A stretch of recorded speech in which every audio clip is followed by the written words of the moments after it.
Hey, what's up, everybody? It's Kenny Lamons here with Ethan again today. And we just wanted to make a video. I've read and heard and seen a lot about compliance lately, especially from agents that sell over the phone, but just agents in general. And so we just wanted to share our thoughts and our experience on, what's changed recently in compliance. What are our thoughts on that going forward? Um, but I'll just throw out a quick disclaimer for myself. I try to read the official bulletins, and of course, I do my AHIP every year and try to ask my FMO and other people I know. But don't take anything that I say about compliance as gold. I'm a mere agent, a lowly agent, so I'm just trying to navigate this as best I can. I'm sure Ethan feels the same way, but we did just want to give y'all a general overview on how we think those changes have affected agents and if they're what these potential new changes could look like. So, Yeah, Ethan. yeah. Well, what's up, guys? What Kenny kind of mentioned there is important to understand is that these are just our opinions and they're also our interpretations of the rules. Of course, if you're hopping into the business or been well into the business by now, make sure to contact your broker support, your IMO, and just to clarify anything for your particular and exact situation. Again, this is Or a just carrier opinion. rep. Yeah, this is just an opinion, just something that we read, develop an opinion on. We chit chat about it, kind of interpret it the way that we see. And then, so today we're just talking about those things. And thank you guys for joining. So I want to start out just by jumping into compliance in general around Medicare Advantage. So I tend to look at this two different ways. Okay.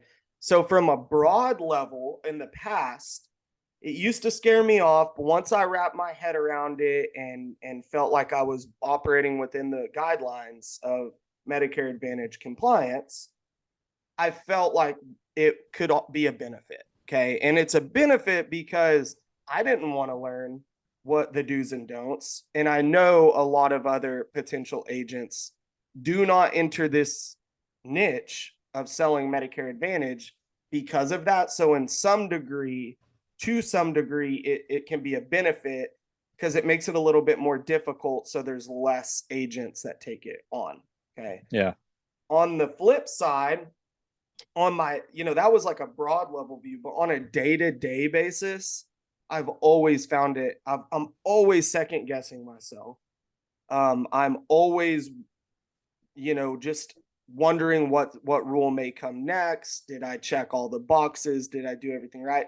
And it's very cumbersome and it's very annoying. And quite frankly, I'm not a super detail oriented person just by nature, so I do not like it. I do not like the compliance that surrounds Medicare Advantage. And to put a bow on that, you don't have the same level of compliance with Medicare supplements, final expense, maybe not even annuities, right? Like, you have suitability, and that's a whole other can of worms. And there are rules around annuities, but I'm just thinking of other senior market products, and I don't think any of them are, at least on paper, as regulated as selling Medicare Advantage.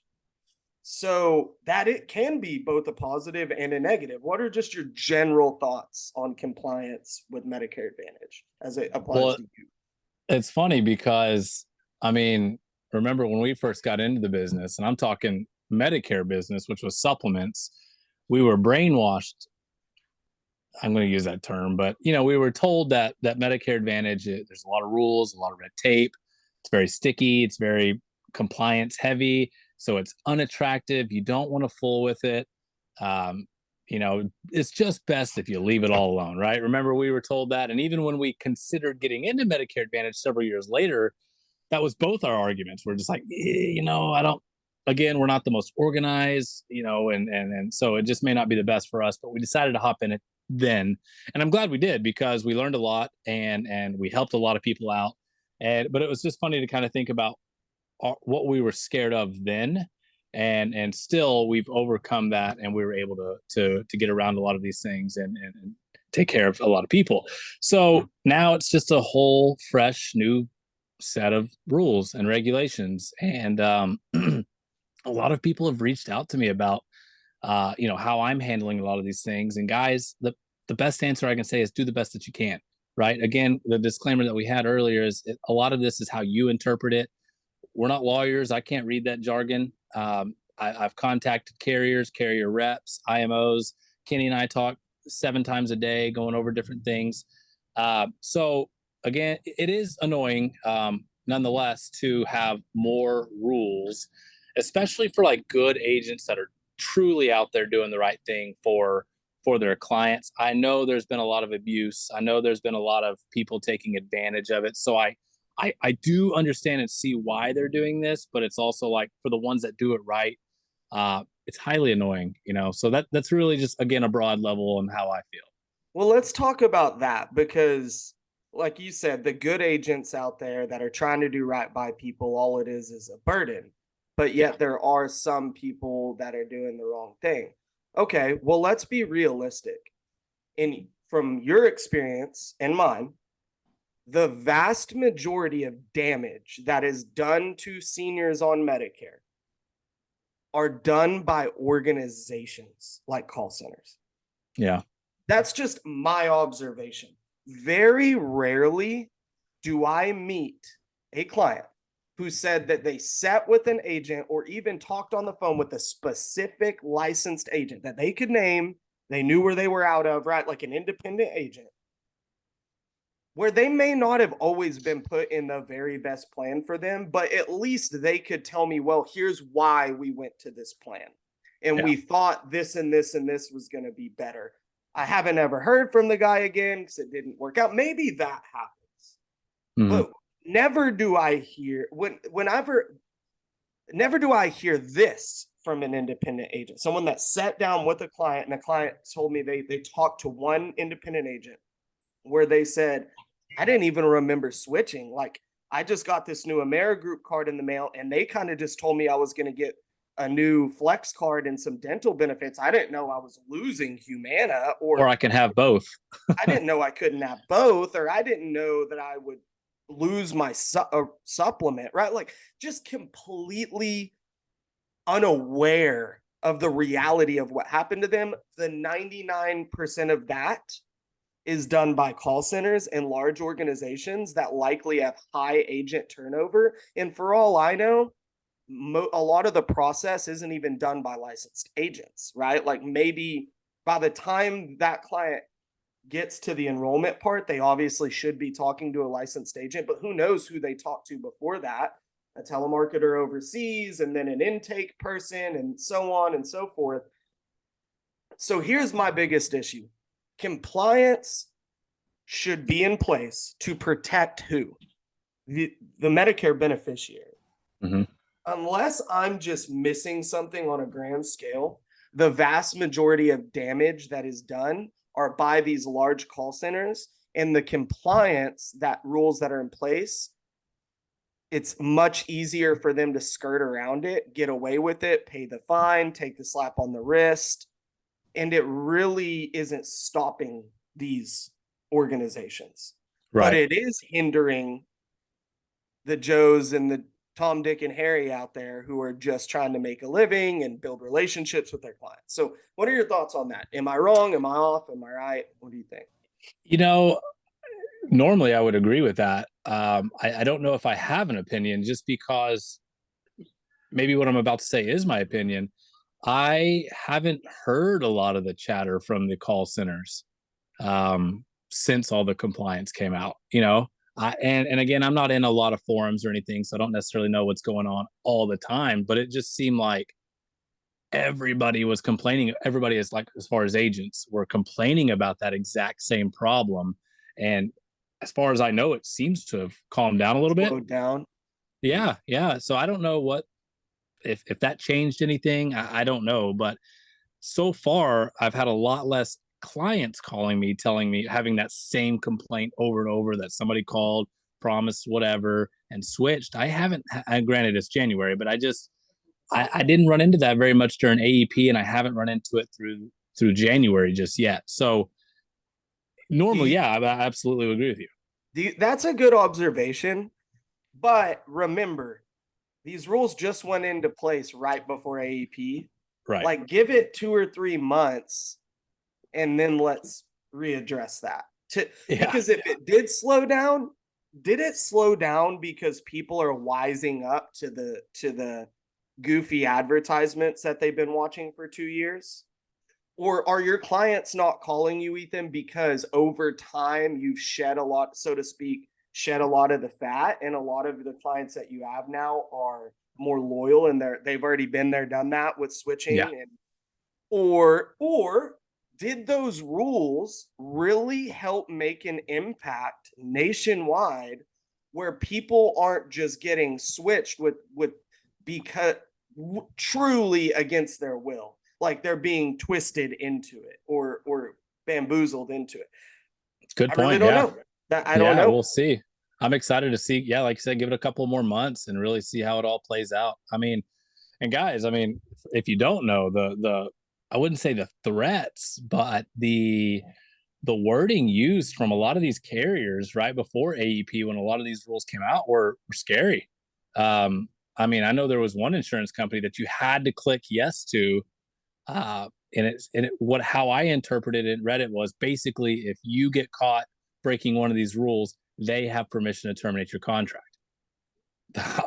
Like that's pretty huge. And guys, if you've been following along, you know that I've been living life on the road for a while, so I've been just doing referrals and doing everything over the phone. Well, I recorded a call right before AEP. I recorded the call with the permission and I sent it to my broker rep, and I said, "Hey, based on what you understand, does this sound right?" And he dissected it, and there was several things that he again thought was not 100% compliant.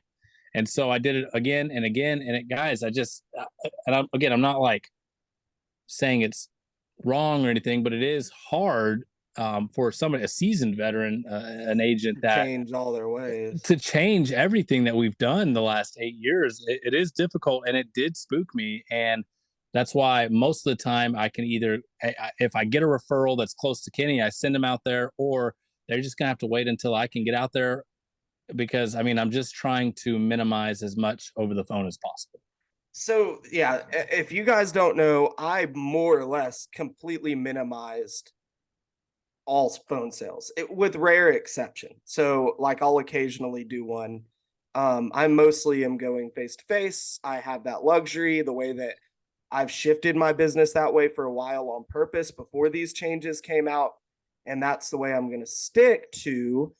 But let's talk about the two main changes, right? So the first change is you have to say the disclaimer that talks about I do not represent every single Medicare Advantage carrier. For a complete list of all of the carriers, or go to Medicare.gov, whatever it is. It's something Yeah. right along those lines.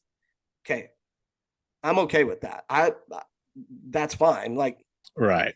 who, I don't know. I mean, I do present myself as a broker because that's true. I do represent multiple companies, but I have no problem admitting that I don't carry every single Medicare Advantage in the state. And I'll gladly explain to my clients, there's a reason I don't. If I needed that carrier, if it was beneficial to you, I'll I would get it. have it. Yeah. But there's a reason I'm selective. You trust me because you trust that I'm going to do my very best to give you a great opinion on what plan's best for you. So I'm okay with that. My dilemma is forcing every agent to record every phone call, and then there being a gray area between of everything leading up to the sale. Okay, so if your grandma calls you and says, "Hey, Ethan, I'm turning 65. I want to," but or y'all are talking about something else. She says, "Oh, by the way, I'm turning 65. What do I even need to do to apply for Part B?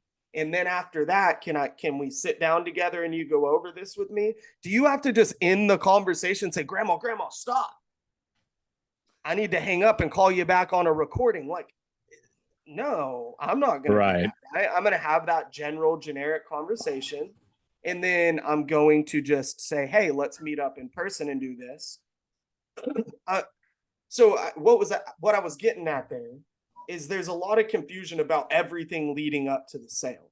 Now, if you're on working a lead, specifically working a lead that you are paying like a commercial advertisement or Facebook ad, and you're specifically making an outbound call to try to get a sale, I understand that you start recording from the moment that you start talking to that person.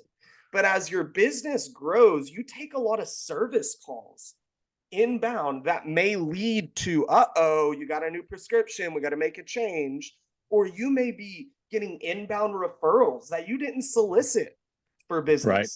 Or Yeah. you may be working a turning 65 lead inbound who isn't even at the point. I do not talk about Medicare Advantage plans before somebody's even on Medicare. I say, hey, we'll get there when we get there. First thing first, let's make sure that you need to enroll in Medicare. What's the easiest way for you to do that? So I'm sorry for being long-winded here, but that's where it's frustrating to me, because I don't record that, right? Like, if I do make a phone sale, I record from the moment that the conversation is directly related to putting them in a Medicare Advantage plan. Correct. Yeah. But there's a lot of people who say you need to record everything, and I just don't know how that's feasible. I'm not going to live my life that way.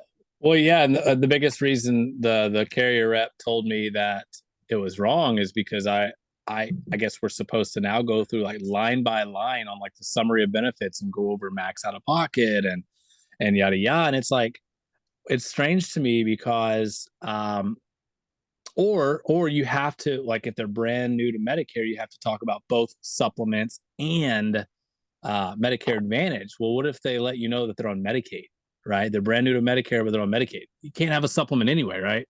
Why would I spend 20 minutes or whatever going over something that they can't even legally have, right? Yeah. So And it's tough. It's tough. That's where I think, if there's a question, I would look at it like, this is the way I look at it. Have I now entered into a direct sales conversation over the phone? Like, specifically sales conversation that should lead to a sale. Then at that point, go ahead and find a way, hang up the phone if you're on your cell and get it on a recording. If you're having generic conversations, or I'll tell you one thing that happened to me, for an example.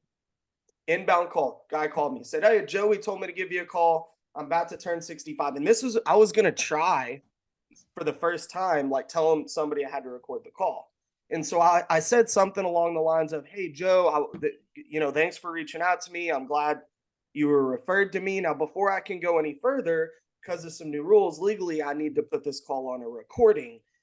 Dude, it freaked the dude out. And he's like, what? I'm just trying to call and get to know, he basically was like, it freaked him out. He thought it was weird because he was just calling a referral from a friend who said I was a nice local agent, and I'm sounding super salesy, call center-ish. Right. And that's an example of you're scaring people off. Not every time. Some people don't care, but some people are skeptical that they haven't even had a conversation with you yet. Yeah, That's why they're calling Medicare you, card yet. not calling the 1-800 number on the Medicare channel. That's why. Right. So anyway, I think we just have to make our best judgment to both cross our T, dot our I, and also just do what's right by the client. If you're not misleading them in any way, and you're truly trying to follow the rules that make sense, in a way that it makes sense, I think you're going to be okay ultimately. But it's scary, because if somebody wants to come through with a fine-tooth comb, they're always going to be able to find something you did wrong. Of course. And when you got a book of business of a couple of hundred and you spent a year, 2 years, 5 years building that, you finally get to a comfortable position, and then you find out you didn't do one tiny thing, and there is that chance, or they have that capability of taking some business away from you. That's scary. And guys, like, this is what I told my wife the other day. Like, I now have to be like super, I believe, can get the things done over the phone, right? Like, I don't know. I don't want it to sound all doom and stuff like that. We'll talk about a couple of the positives here in just a minute, but yeah, it's like, I feel that somebody has to be pretty savvy, pretty on point for me to be able to go over the phone. and for it to be 100% compliant, and for them to understand that I might have to talk about something that doesn't apply to them. I don't want to say something to somebody and then that goes into a 30-minute conversation when it doesn't even apply to them. So yeah, it's scary and it's tough. So I don't know that I have any real positives to say about compliance other than hopefully we continue to do our best to do it right enough, and it scares other people off. Not that we need more agents, we need more good agents. Yeah. Well, we need less giant agent mill turnarounds, paying agents LOA little bitty commissions out of that call centers. That's what we need less of. We need more independent agents. But so I get there's some that's the only good thing I can say about all the compliance around Medicare Advantage. I love selling Medicare supplements, always have. Medicare Advantage is a that was forced upon me, in my opinion, by the market of the nature of the market. The market has leaned that way, especially for middle and lower income individuals. Um, and there is just by nature, if that's what they're going to choose, there's no way they're going to pay a monthly premium. Then our job is to do the very best, find the one that's going to fit them the very best. If I'm able to sell a Medicare supplement, I love explaining the pros of that and going that route. But we got to have both, so it's kind of a demon we have to deal with, I guess. Yeah, yeah, and I used the example. I think I've talked about it in several videos. It was like in the Dallas Fort Worth market that we work in, Kenny. It was like if we worked 10 appointments that week, we would walk by 9 people with Medicare Advantage just to get to that 10th person that had a supplement. And even when you find somebody that has a supplement, you got to be able to sell that, to replace it. And they also have to health qualify. So it was kind of the nature of the beast. We had to get into Medicare Advantage to ultimately scale that book of business. But I mean, there were times, 100 times where we found ourselves in a meeting with a carrier and they were showing us the numbers on how much Medicare Advantage is growing and how lucrative and all sorts of things. And for the longest time, we were like, no, no, no, no, no. But then, of course, again, we're basically forced to do so. And we're super happy that it is. And guys, I think I want our message again to be clear that these rules do kind of stink. I've heard there's even more coming in. And so I don't want to like scare everybody away. If there's somebody that watches our videos that, has the resources and feels like this opportunity would be perfect for them, then by all means jump into it, do the very best you can and have fun. But just know that it's time to the good old days or even the wild western days of Medicare Advantage where anything went. Those days are numbered, and it's just best that you do the very best that you can for the client moving forward. Mm-hmm. Yeah. Which, of course, that ultimately should be all of our ethic there, Of course. to begin with. And it's unfortunate that once you get a bureaucratic system in place that thinks that they have to enforce the ethic with a big stick, that never is going to look good, right? I mean, they're never gonna do it right. So one thing that we can do, we can do our own little part. Always do what's right by the client to begin with, to the best of our ability, and then we can't be the ones to blame for new and more rules coming down the line. But other than the compliance stuff, it is only a hill. It's not a mountain to overcome. It's a hill, and you need to be aware of that obstacle and that burden when it comes to Medicare Advantage. But outside of that, it's a really great market to be in. I mean, the people you get to deal with are awesome. It's not like super cash flow heavy, but it is super great long term to build a Medicare book of business. And I'm not trying to scare anyone away. I just want to have a genuine conversation about how I felt about compliance. So there you have Yeah. Yeah, absolutely. I think it's good. I think we kind of gone over some of our frustrations. We've gone over some of the few pros and some of the cons there. And I think this will help a lot of people out. So to end it real quick, one thing I heard was that it's possible, it's proposed, it's in talks, nothing official, that it's possible that they institute the 48-hour as scope of appointment rule. So if you don't know what a scope of appointment is, it's something that you have to get signed. In essence, all it's supposed to be doing is making it very clear that you are there to discuss that they know what you're there to discuss, which is Medicare Advantage plans. And that's what that form's for. There used to be a rule that you had to get that signed 48 hours in advance of an appointment. As you can imagine, that's really difficult to do and sketchy. Especially if it's the last day of the month. Yeah. Got to get, so you meet somebody, they need your help. They clearly know what you guys are going to talk about. You would have to get that scope of appointment signed, email it to them, text it to them, go bring it to them, mail it to them, get it signed. And then 48 hours after that, you could have the appointment in person or over the phone. I don't know. I couldn't even begin to understand, the only people that would be fine if it applied to call centers. There's no reason for it to apply to me. If it applied to a call center, though, it really would stop a lot of people from like getting bamboozled, probably. Because think about it, they had 48 hours to like dwell on that, and I don't know. I get I would imagine like a 48-hour free cancellation. Yeah, that would make more sense than a 48-hour scope of appointment. I don't know. That one, I just heard that one today because I texted you about that, and I was like, I can't even comprehend why that would make any sense. it wouldn't even help with call centers, actually, because then their whole thing would be like, all right, call into this commercial, ask them some qualifying questions, get a scope of appointment, and then set the appointment. And we'll call you in 48 hours. I don't know. I mean, if you can't tell, I'm not a big fan of the way that Medicare sold over the phone by call centers, but I digress. All right. Well, we don't want to make this too long. You have any finishing thoughts there, Ethan? No, again, I think, I want people to do the very best they can, follow the rules the best way they see fit, the best way they interpret it.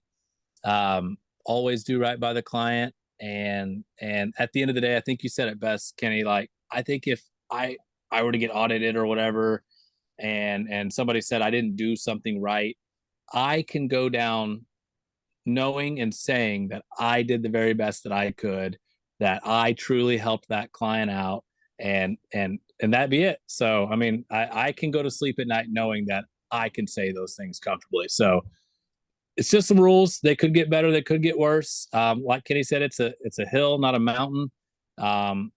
We thought the rules were bad 10 years ago, right? So it's just part of it. We'll just play the game as long as they allow us to. Cool, man. Thanks for hopping on. I'll let you get back to bus life. Follow Ethan on Instagram if you want to see his bus life.